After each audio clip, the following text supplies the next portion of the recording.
আসসালামু আলাইকুম ওয়া রাহমাতুল্লাহি ওয়া বারাকাতুহু। আলহামদুলিল্লাহ নাহমাদুহু ওয়া নুসাল্লি আলা রাসূলিহিল কারীম, আম্মা বা'দ। আউযু বিল্লাহি মিনাশ শাইতানির রাজীম। বিসমিল্লাহির রহমানির রহিম। আন-নবী সাল্লাল্লাহু আলাইহি ওয়াসাল্লাম, আল হায়াউ শুবাতুন মিনাল ঈমান। আল্লাহর নবী, দয়ার নবী, মায়ার নবী বিশ্বনবী বলেছেন, হায়া, লজ্জা হলো একটা ইমানের অঙ্গ, ইমানের অংশ। আজ পৃথিবীতে যদি আমাদের হায়া লজ্জা না থাকে, তাহলে আজকে দেখেন আমাদের না থাকার কারণে আজকে আমরা নামাজের দিকে গুরুত্ব নাই, রোজার দিকে গুরুত্ব নাই। আজকে যে কোনো টাইমে দেখা যায় যে রমজান মাস, অথচ দেখা যায় রাস্তাঘাটে মানুষ বিড়ি খেয়ে বেড়াচ্ছে। রমজান মাস, অথচ রমজান মাসের কোনো গুরুত্ব দেখছে না। চার দোকানে নির্লজ্জার মতন, বেহায়ার মতন আজকে সেখানে চা খেয়ে বেড়াচ্ছে। আল্লাহ রাব্বুল আলামিন দেখেন, পৃথিবীতে আজকে আপনাকে আমাকে পাঠিয়েছেন একমাত্র ইবাদতের কারণে। আর ইবাদত যদি আমরা না করতে পারি, আর ইবাদত যদি আমরা না করি, কাল কিয়ামতের দিনে আল্লাহ রাব্বুল আলামিন যখন জিজ্ঞাসা করবে, তখন আমরা কোনো জবাব দিতে পারবো না। কারণ এমন একটা জিনিস, এই পৃথিবীটা হইল আপনার আমার জন্যে হইল পরীক্ষাময়, পরীক্ষার জায়গা। এই পৃথিবীতে আমরা কেউ এখানে সারা জীবন কেউ থাকেনি, আর কেউ থাকবেও না। সেই জিনিসটাকে ভাই আমাদের চিন্তা করতে হবে। আল্লাহ রাব্বুল আলামিনের হুকুমটা আমাদেরকে মানতে হবে। আল্লাহ রসুলের হুকুমের পর তো আল্লাহ রসুলের তরিকার পর চলতে হবে।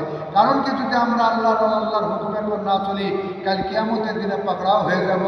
আর যদি আল্লাহ রসুলের তরিকার উপর না চলি, তবু কিন্তু আমরা পাকড়াও হয়ে যাব। আল্লাহর নবী, দয়ার নবী, মায়ার নবী, বিশেষ নবী বলেছেন, যদি আমার উম্মতেরা যদি আমার তরিকায় আল্লাহর হুকুমের মতন চলে, কাল কিয়ামতের দিনে আমি নবী মুহাম্মদ রাসূলুল্লাহ আরবি সাল্লাল্লাহু আলাইহি সাল্লাম আমার গুনাহগার উম্মতকে আমি সাফায়াত করব। কারণ কি, আল্লাহ রাব্বুল আলামিনের বিশ্বনবীর সাহাবারা আল্লাহর নবীকে জিজ্ঞাসা করছেন, ইয়া রাসূলুল্লাহ, ইয়া হাবিবাল্লাহ, কাল কিয়ামতের দিনে যেই দিন কেউ কাউরের হবে না, যেই দিন কোনো গাছের ছায়া থাকবে না, যেই দিন শুধু একমাত্র আরশের ছায়া থাকবে, সেই দিন ইয়া রাসূলুল্লাহ, ইয়া হাবিবাল্লাহ, আজকে থেকে আপনার সঙ্গে আমরা মহব্বত করছি, সেই দিনকে আপনাকে আমরা কিয়ামতের দিন দেখতে পাবো।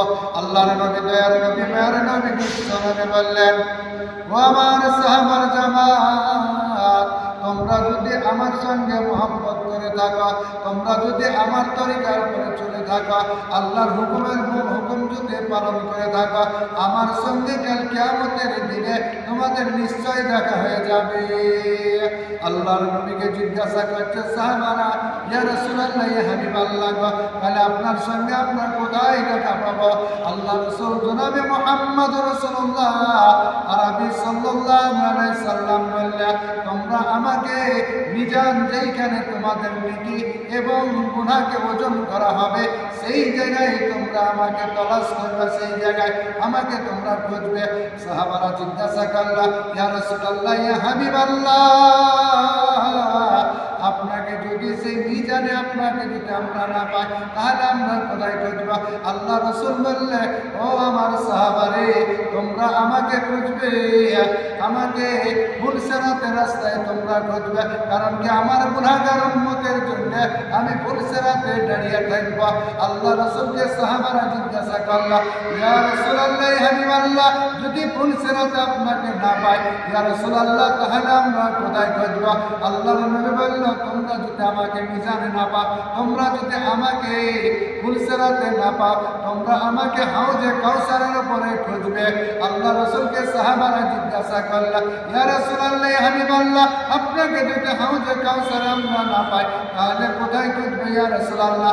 আল্লাহর নবী, দয়ার নবী, মায়ার নবী, বিশ্ব নবী বললেন, ও আমার সাহাবার জামাত, তোমরা শুনে নাও, আমাকে তোমরা কিয়ামতের দিনে ওই তিন জায়গা ব্যতীত আর কোথাও পাবে না, ওই তিন জায়গার মধ্যে আমাকে পাবে। তাই তোমরা যদি আমার সঙ্গে মহব্বত করে চলতে পারো, আল্লাহর হুকুমকে যদি মেনে চলতে পারো, তাহলে তোমরা কাল কিয়ামতের দিনে আমার সঙ্গে দেখা হয়ে যাবে।